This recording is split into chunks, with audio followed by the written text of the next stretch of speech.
everybody, welcome to Discard and Draw. I'm Tank and this is my brother Steel. And today we're doing Flea Marketeers. This is a great game. Steel, what's this game about? I don't know, Cletus, but I'm scared. Let's open it up and take a look. Let's do it. So we're going to walk you through setup of this game because there's not a lot to it. So basically everyone's going to get a player board which has one of the 6 people on it. There's 6 player boards because you can play up to 6 people in this. And each board has a different person and a different name of the flea market on it, whatever you want to call it. And but there's no asymmetry in this game. Everyone has the same everything. So everyone's going to get $200 to start. And they're going to get one of these flea books. And there's a bunch of these here.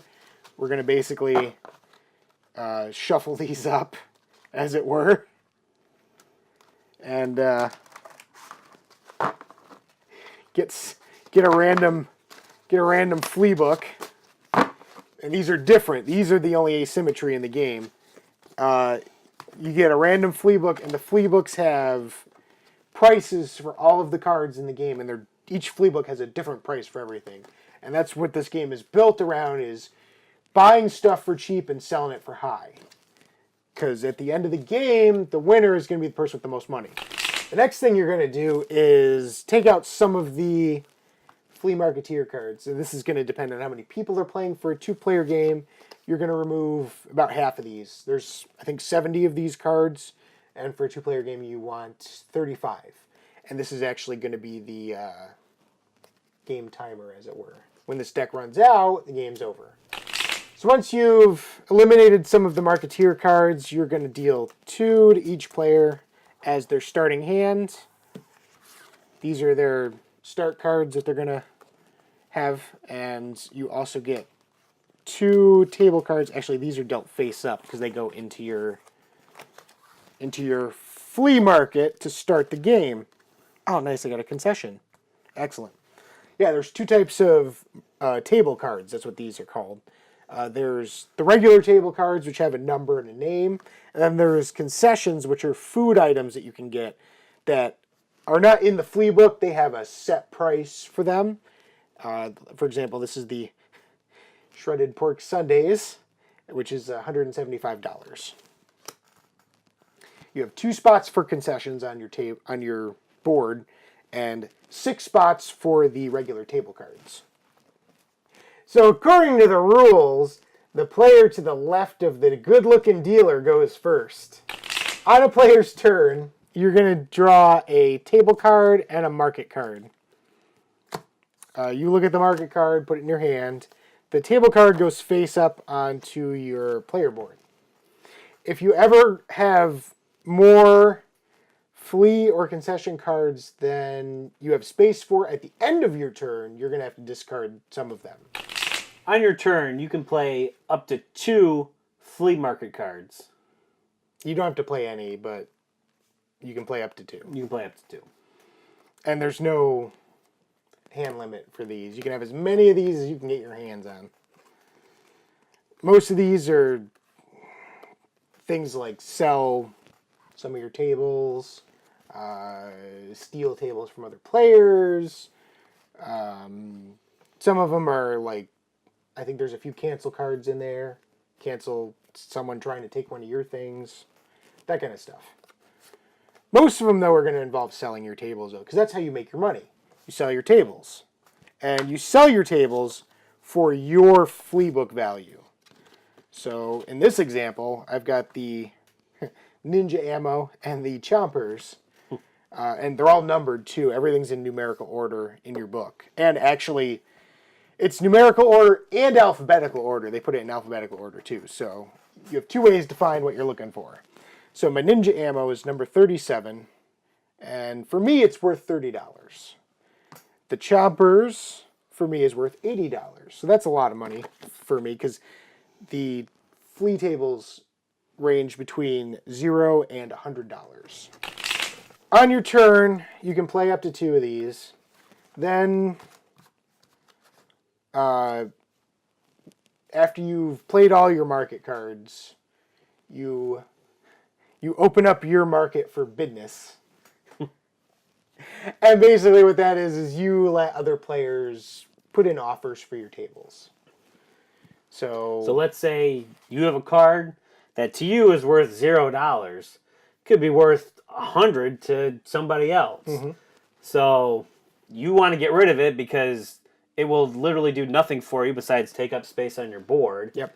And that way you can sell it for a profit and you kind of help me, help you kind of thing at that point. But it's a good way to get rid of cards, make space on your table for things that are actually worth something.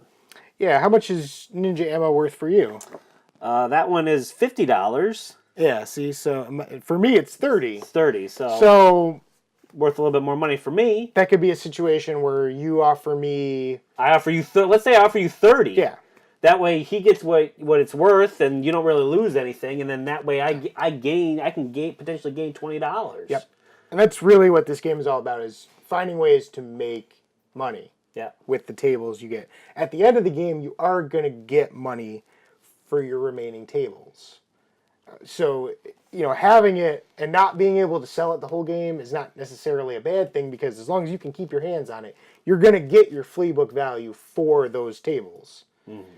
Now, the downside is that, sometimes there's going to be a situation where something might not be worth anything for anyone. And True. No one really wants to buy it. But there are cards that you can still use to make money off of it. There's some that will let you sell a table for double its value, so that could be something you might want to do. Although that's really more worth it if you have something that's higher price. Right. So, but there's also, there's a couple of cards that will let you... I think there's one that says you can sell a table for X amount of dollars. Yeah, I think regardless, it's like $20 or $30 or something like that. I think you're right, yeah. Which that's good if it's worth 0 for you and you need to get rid of it. Right, exactly. So I'm pretty sure there's something in there like that. No, you're right. There's something like that in there. So there's ways to make something off of your tables for the most part. Now, this is also depending on which cards are actually in this deck when you start the game. So there's that as well. But you're gonna get something for your tables at some point in the game.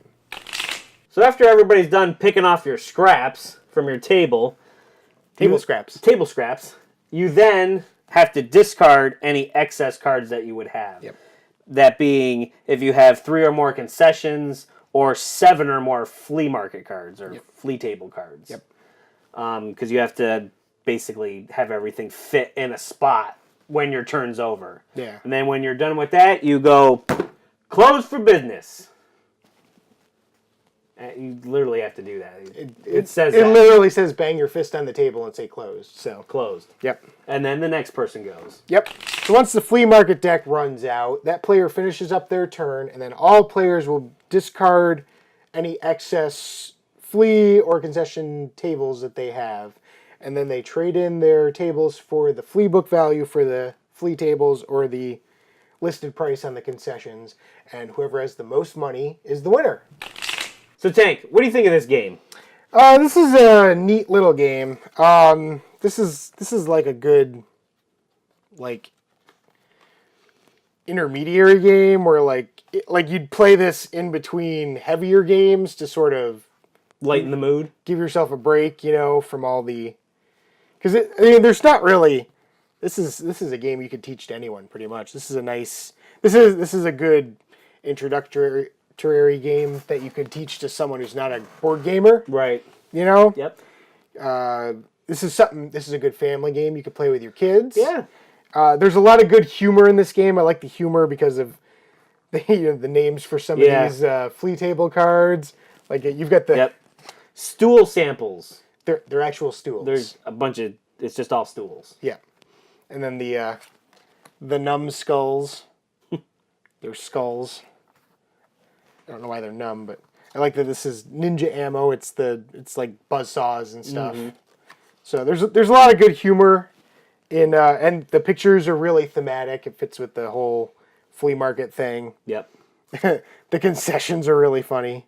The shredded pork sundaes. I like the the alien poppers. Yeah, yeah. Those are fun. So there's a lot of good, fun humor in it. Even the money is is fun. Like it's got each dollar has one of the 6 characters on it. Mm-hmm. So it's got a lot of this is just a nice light fun game that you could play with just about anyone. Yeah. It's not hard to teach. No. So yeah, I like it. And it's not real expensive either to get this. So what do you think of this game?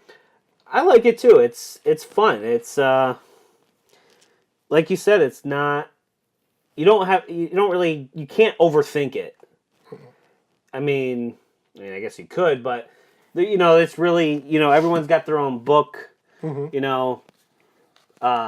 You can kind of mess with people if somebody's got something that you want that's out. There's a lot of different things can happen because you don't get through all of these cards. No, you're not going to go through. You're not going to get all through all of them. So, each of these pamphlets has 2 cards in it that are worth $100. Mm-hmm.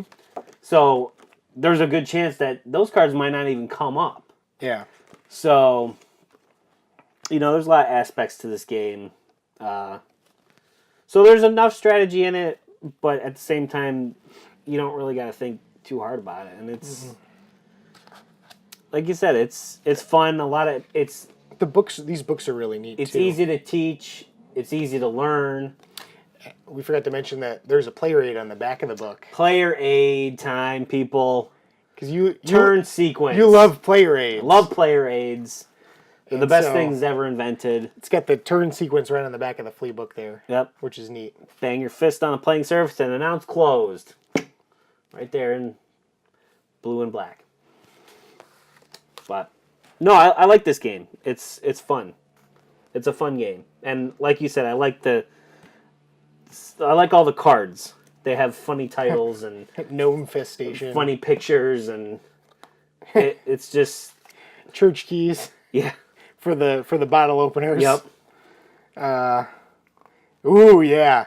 This is like a bacon wrapped churros. Yes. That's a food staple right there. It's a lot of fun stuff in this game. It's a funny game. Crawdaddy Poppers. Crawdaddy Poppers. Yummy. But it's definitely a game worth playing at least once.